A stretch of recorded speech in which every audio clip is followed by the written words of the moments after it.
Joey, we've got this great article in a study from Psychiatry Research Communications. The headline says, Genetic Analysis Reveals Role of Melatonin in ADHD Symptom Severity. New research published in Psychiatry Research Communications suggests that the hormone melatonin may be closely linked to the severity of attention deficit hyperactivity disorder, or ADHD, symptoms in children.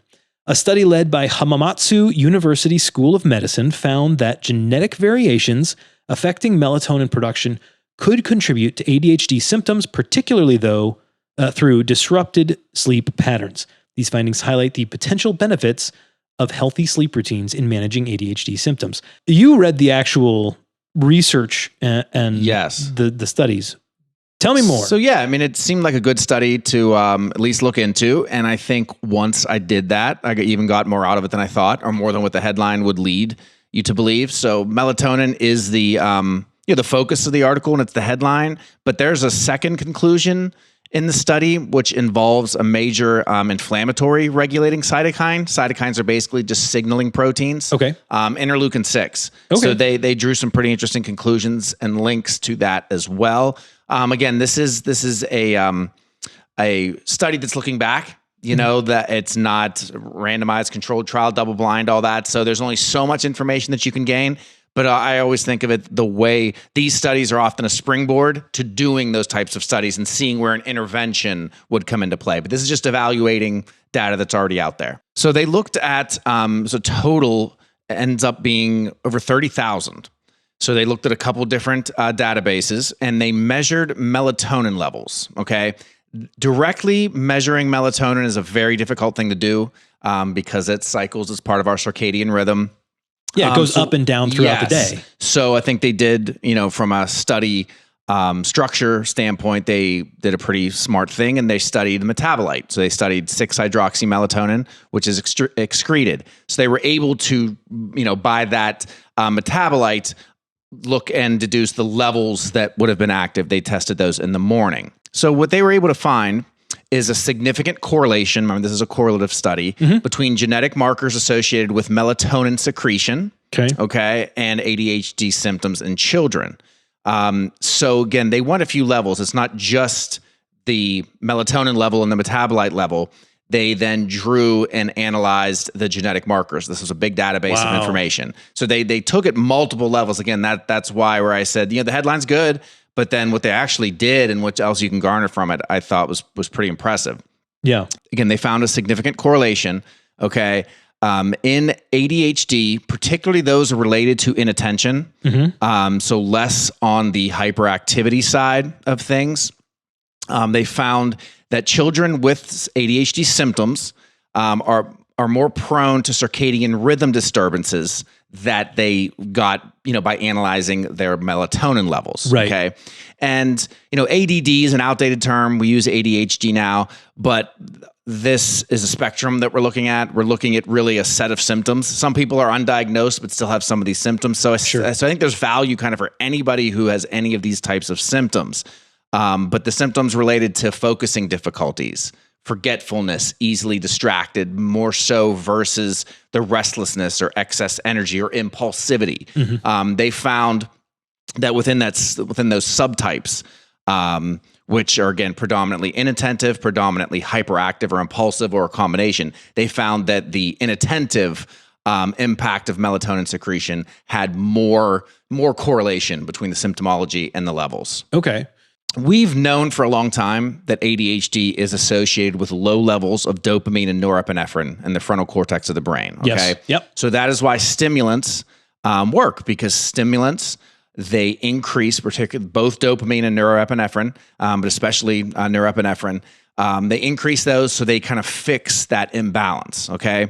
The link with melatonin is relatively new. In particular, at this scale. Again, we've talked about, smaller studies that are correlative in nature, then lead to larger ones like this, which then hopefully can lead to some interventions. Yeah. But they were able to, again, draw a very strong link between low melatonin levels and particularly the inattentive subtype of ADHD. What they also found, though, And what they evaluated is back to interleukin 6, which again is a cytokine, which are just signaling proteins. They're involved in regulating inflammation in the body. Okay, so that's everything from your immune system with a link to autoimmune conditions, tissue regeneration when there's an injury or exercise, metabolism, red blood cell production. So interleukin 6 has a lot of roles.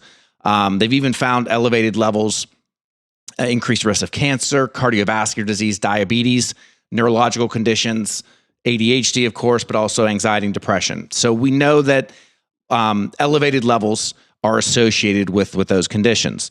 They found that in children with the most severe ADHD symptoms and with also the reduced melatonin secretion, where they found that correlation, they also found elevated levels of interleukin 6.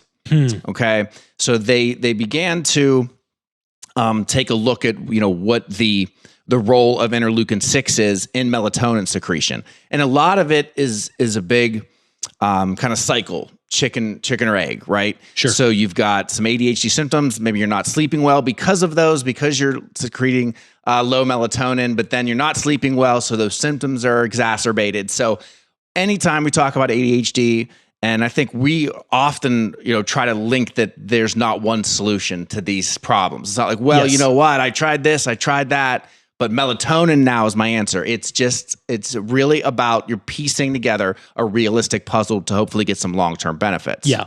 So what I found interesting here, because again, you're kind of starting at the ground level. Well, okay, we're talking about genetics. So we know there's some genetic predisposition. Yep. What can you do about that? All right. So my interleukin 6 is elevated. What can I do about that? That's where you start to, A, kind of hypothesize what you can do, and then B, move forward eventually in a study. So what also increases interleukin 6? Excess sugar consumption. What else? Processed food. Yep. So you've found a link that interleukin 6 elevation, and it may be genetic. You may say, well, I can't control that, but what can you control? Right. Fuel to the fire. Yep. So you've got potentially an ADHD diagnosis. This is mainly about children, but there's clear parallels in adult ADHD as well. So there's already genetic predisposition to interleukin 6 elevation. Now you're throwing in some excess sugar, you're throwing in processed foods, and you're fanning the flames of that situation. Yeah. So again, that's why I really found this element that was kind of buried below the headline to be critical in terms of, well, what do I do with this information? So the most obvious thing is avoiding those types of foods related to interleukin 6. But back kind of to the headline of melatonin, there are smaller scale studies where intervention with melatonin certainly has a role and has shown to improve ADHD symptoms. Again, more on the inattentive side. Right. And then the other key thing to understand too is that our circadian rhythm is more than just sleep. Yeah. It also controls hunger. It controls emotion regulation. It controls a lot of executive functions like working memory, which is essentially just like your mental scratch pad. It's that information that you need. You're reading something and what happened at the beginning of the paragraph, those kind of things, problem solving. So all of those also executive functions are affected by a poorly functioning circadian rhythm. It's not just sleep. And then what they also found is that there can be, especially in children, because I know it from my own life, it's like anything that's going on with your child, there's a part of you that like wants an answer. You start reading things, you start looking things up. There's more out there in terms of diagnosis and interventions. Yep.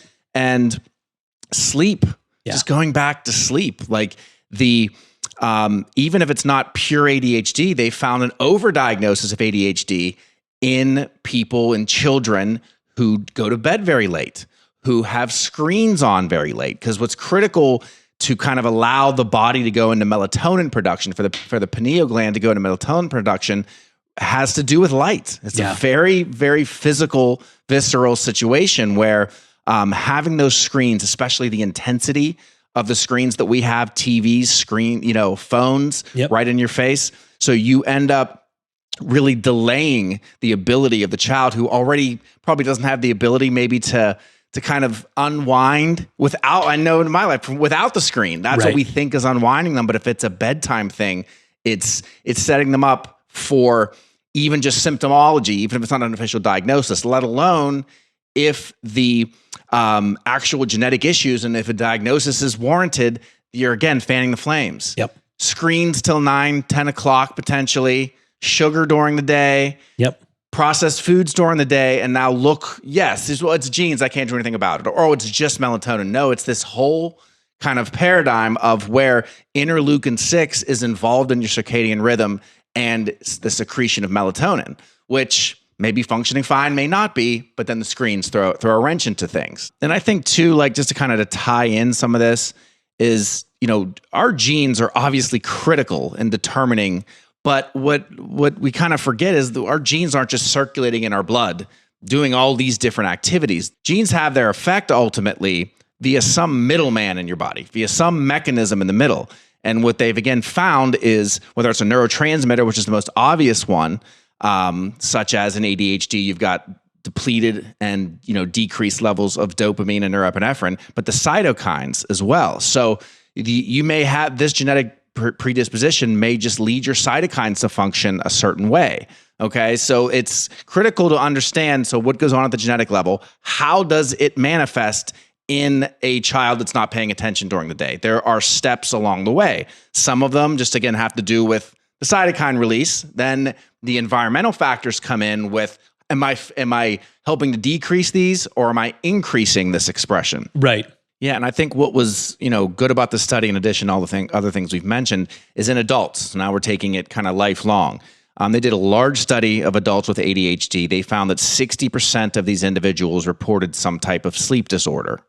36% have had trouble falling asleep. 31% pure insomnia. 29% restless leg or some other periodic limb movement disorder, which can be related to the low dopamine. So again, when you're just kind of linking in what the lifelong process is here with that. So I know I keep kind of tying stuff together, but will sleep cure all of that and fix all of that? No. But what it does is, like you talked about in your own life, it's a critical piece to the puzzle. So if we can see that some melatonin intervention, and there are smaller studies, that melatonin intervention does decrease some of the symptomatology of ADHD and the inattentive type, it's just good to see kind of things progress in that way, that even in adulthood, it's bad in the sense of what's going on, right, but the link that this is not just a child thing. There's a disruption via genetics at the core of interleukin-6 levels, which leads to melatonin levels decreasing. Sleep is poor, so then the way you feel in the morning, your executive functioning, your ability to concentrate, your ability to focus, all goes down. And that if you start to fix some of these things as part of the puzzle, that you can get hopefully some improvement. Get some real traction. Mm-hmm. That's fantastic. We have some wonderful products that have melatonin. You want to talk about those for a second? Yeah. So I think particularly if you're dealing with sleep onset, and it's a little less, I think, relevant in a child. Mm-hmm. With a child, I would stick straight melatonin. Mm-hmm. You could do some magnesium or something in addition, but if you're not only experiencing maybe some of the ADHD manifestation, I know in my son, it's not diagnosable, but like there's something going on there. And this really has helped me even like with our screen time at night and things like that. But I think with a child, if it's not so much falling asleep that's the problem, but I would start with just melatonin alone. You can add some magnesium and add some other things if that's warranted. But there are some herbs and stuff in something like essential sleep that I probably wouldn't go to unless they get a little older, unless, the sleep latency is really the issue. In an adult, if you're dealing with these things, I would go straight to essential sleep. It has 3 milligrams of melatonin. I know we've talked about it a lot, but it has multiple different avenues via which it calms the brain, calms some of the more overactive neurotransmitters, has just glycine and things that are just calming and increase the more calming neurotransmitters like 5-HTP for serotonin, GABA. So it's working multiple different ways. Wouldn't go there with a kid, until they get a little older, like I said. But I think an adult, I would definitely recommend it. And, again, it's back to the overall. It doesn't have to be ADHD. You could have difficulty concentrating because you're up too late because you eat too much sugar. All those things kind of coming into play. So if you help fix some of the sleep, maybe that can even just some of the manifestations, some of the symptoms that are not diagnosed as ADHD can help you deal with those. Yeah, absolutely. I think anybody can speak to a poor night of sleep or two can really leave you a wreck when it comes to focus. Definitely. So anything we can do to get that consistent is a good idea.